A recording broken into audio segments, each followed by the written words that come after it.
सुप्रभातम। आज 2021 ईस्वी में निर्धारित विसर्ग संधि से पढ़ाने जा रहा हूँ।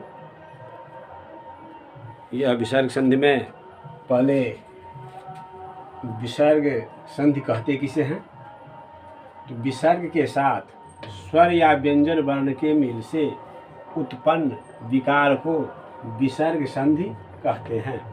यानी जिन दो वर्णों की संधि होती है उसमें पहला विसर्ग होता है और बाद में स्वर या व्यंजन दोनों में से कोई रह सकता है। अर्थात पहले शब्द के अंत में विसर्ग होगा और दूसरे शब्द के प्रारंभ में स्वर या व्यंजन दोनों में से कोई रह सकता है, तो वह विसर्ग संधि होती है।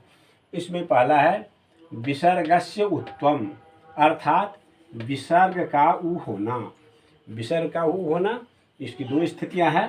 पहला है विसर्ग के पहले अ हो और विसर्ग के बाद में भी अ हो तो विसर्ग का ऊ हो जाता है, और यह ऊ पूर्ववर्ती अर्थात विसर्ग से पहले जो अ है उसके साथ मिलकर ओ हो जाता है तथा परवर्ती अ का लोप हो जाता है।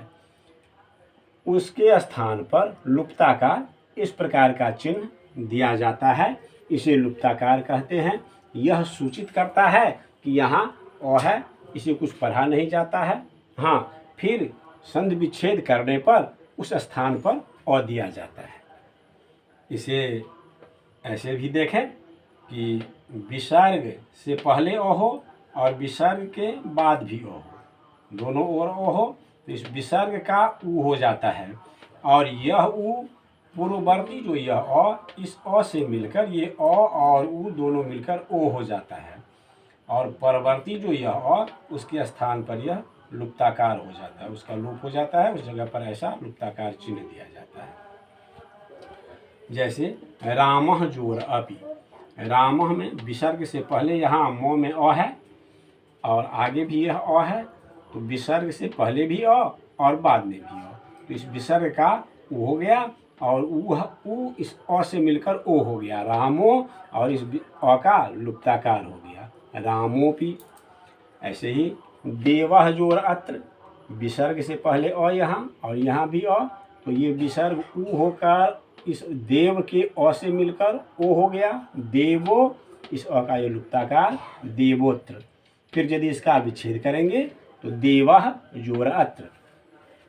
ऐसे ही सहजोर अगच्छत, विसर्ग से पहले अ और बाद में भी अ है, तो विसर्ग का ऊ होकर इस अ से मिलकर ओ हो गया सो गच्छत। प्रथमः जोर अध्यायः, ऐसे ही प्रथमोध्यायः। और अधिक उदाहरण आगे डिस्क्रिप्शन में मिलेंगे।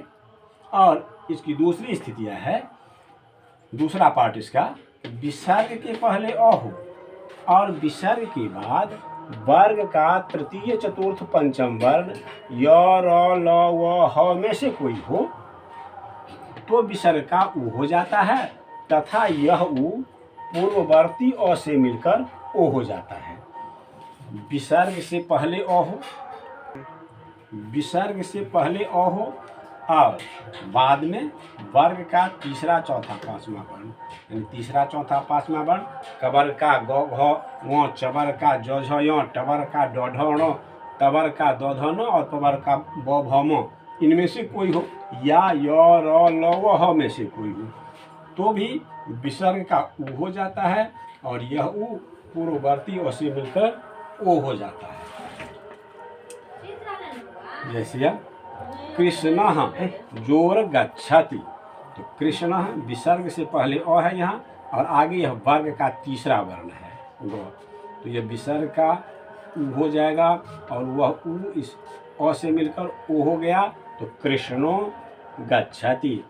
ऐसे ही बालकः वदति, विसर्ग से पहले यहाँ अ है तो विसर्ग का ऊ होकर इस अ से मिलकर ओ हो जाएगा बालको, और आगे वदति। अश्वः धावति, विसर्ग से पहले अ और आगे ध, यह वर्ग का तीसरा वर्ण है तवर का, तो ये विसर्ग का ऊ होकर इस अ से मिलकर ओ हो गया, तो अश्वो धावति, जनः हसति। विसर्ग से पहले यहाँ अ है तो इस और आगे यह ह है। ह रहने पर भी ऐसा होता है, वर्ग का तीसरा चौथा पांचवा वर्ण हो या य और ल व ह में से कोई हो तो ह है, तो यहाँ इस विसर्ग का उ हो गया और यह उ इस अ से मिलकर उ हो गया, जनो हसति। इस प्रकार यह एक नियम होता है उत्तु संधि का। उत्तु संधि में विसर्ग का उ हो जाता है और वह पूर्ववर्ती अ से मिलकर ओ हो जाता है।